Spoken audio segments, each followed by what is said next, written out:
Et si la solution à pas mal de nos problèmes de santé se trouvait littéralement sous nos pieds? C'est une idée un peu folle, mais c'est le principe d'une pratique fascinante, la réflexologie. L'idée, c'est de débloquer le bien-être de tout notre corps juste avec des points de pression. Alors comment ça marche au juste? C'est ce qu'on va voir ensemble. Voilà le programme. D'abord, on va poser le décor avec la crise de santé moderne. Ensuite, on plongera dans la science de la réflexologie pour vraiment comprendre les mécanismes.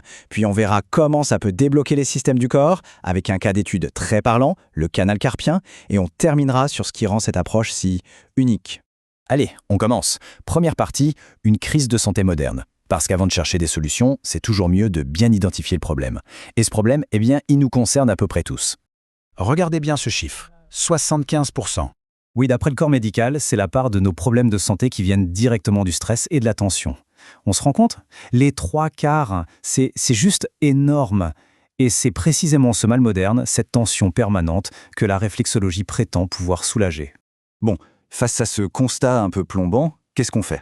Passons à la solution. Deuxième partie, la science de la réflexologie. Une approche du bien-être qui est, vous allez voir, assez surprenante. Et pour nous guider, on a une source de premier choix, Dwight Byers. Il nous dit « Je suis le neveu d'Eunice Ingham, considérée comme la mère de la réflexologie. J'ai plus de 65 ans d'expérience dans l'enseignement et la pratique. Autant dire qu'il sait de quoi il parle. » Alors, la réflexologie, qu'est-ce que c'est concrètement? Eh bien, c'est la science qui repose sur un principe assez simple. Nos pieds et nos mains seraient en quelque sorte une carte miniature de notre corps. Chaque petite zone, qu'on appelle zone réflexe, correspondrait à un organe, une glande, bref, une partie bien précise de notre anatomie. Et la manière de l'appliquer est tout aussi fascinante. Pas d'outils compliqués, non. Juste une technique très spécifique avec le pouce et les doigts, appliqués sur ces fameux points réflexes. D'ailleurs, les sources insistent beaucoup sur l'importance de ce qu'ils appellent le contact personnel, qui serait une part essentielle du processus de guérison. On passe à la troisième partie, débloquer les systèmes du corps. Ok, mais comment est-ce qu'une simple pression sur le pied peut avoir un effet sur, disons, l'estomac ou les poumons? C'est là qu'on entre dans le vif du sujet. Comment la réflexologie est censée rétablir notre équilibre naturel? Selon Dwight Byers, tout se passe en 3 étapes. D'abord, la réflexologie s'attaque à la racine du mal, le stress et la tension. Ensuite, en relâchant cette tension, elle améliore la circulation sanguine et l'influx nerveux. Et enfin, le but ultime, c'est d'aider le corps à se normaliser, à retrouver son propre équilibre. D'ailleurs, pour bien comprendre ce deuxième point, il y a une analogie qui est très parlante. Le stress agit comme un garrot autour des systèmes de notre corps. C'est une image forte, non?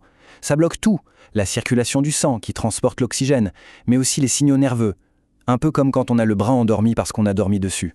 Et ça nous amène au troisième bienfait, la normalisation. C'est ce qu'on appelle aussi l'homéostasie. L'idée, c'est que la réflexologie ne force rien, elle ne fait qu'aider le corps à s'autoréguler. L'exemple donné est super clair. Une thyroïde qui travaille trop va être aidée à se calmer, une qui est paresseuse va être stimulée. Et si tout fonctionne bien, eh bien rien ne se passe, c'est juste un retour à l'équilibre. Bon, tout ça, c'est la théorie. Mais dans la vraie vie, ça donne quoi?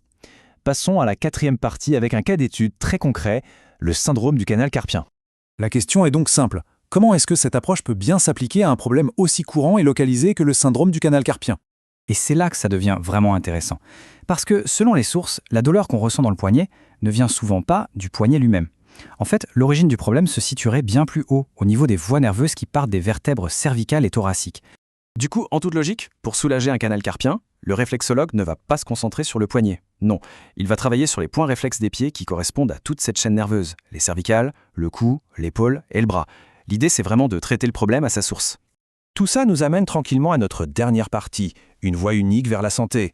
Finalement, qu'est-ce qui rend la réflexologie si différente? On a souvent tendance à confondre la réflexologie avec un simple massage des pieds. Mais attention, les sources sont très claires là-dessus, ce sont 2 pratiques absolument distinctes. Le massage, lui, va travailler les tissus mous localement. La réflexologie, elle, agit sur des points réflexes bien précis pour avoir un effet global sur tout le corps. Et il y a une autre différence de taille. Selon la source, la réflexologie n'aurait aucune contre-indication, ce qui n'est pas le cas du massage. On va finir sur cette phrase de Dwight Byers qui résume parfaitement l'esprit de tout ça. Vous marchez peut-être sur une solution à bon nombre de vos problèmes de santé. Une pensée assez vertigineuse qui nous rappelle que le potentiel pour aller mieux se cache parfois juste là, sous nos pieds.